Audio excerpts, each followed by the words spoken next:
ესე იგი, ფინანსთა სამინისტროს მომსახურების სააგენტომ ჩვენი წერილის თხოვნის საფუძველზე გადმოგცა 25 კილოტონა კარტოფილი სოციალურად დაუცველი მოსახლეობისთვის დასარიგებლად. ეს კარტოფილი დაარიგდა ჭყონდიდის დასახლებაში, სოციალურად დაუცველ ფენაზე. მიღება ჩაბარების აქტები არსებობს შესაბამისი, ასეთი აქციები პერმანენტულად ტარდება კანონის აბსოლუტური დაცვით და კანონიერების ფარგლებში.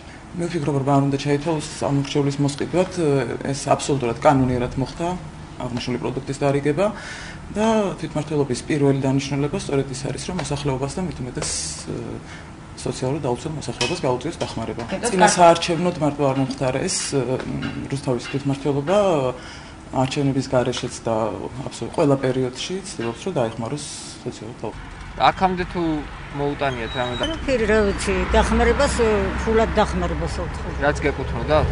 გადმო? რაც გეკუთვნოდათ იმას გაძლევდა და სხვა დახმარება მსგავსი თუ მოუტანიათ? მეტი არაფერი არ მოუწიათ. ეს პირველი შემთხვევაა? კი. იყო პრეცედენტი სხვა დროსაც, მაგრამ უბრალოდ ახლა კონკრეტულ თარიღს მე მაგისას და კონკრეტულ პროდუქტს რა დავარიგებთ ამ წუთას ვერ გაგცემთ პასუხს.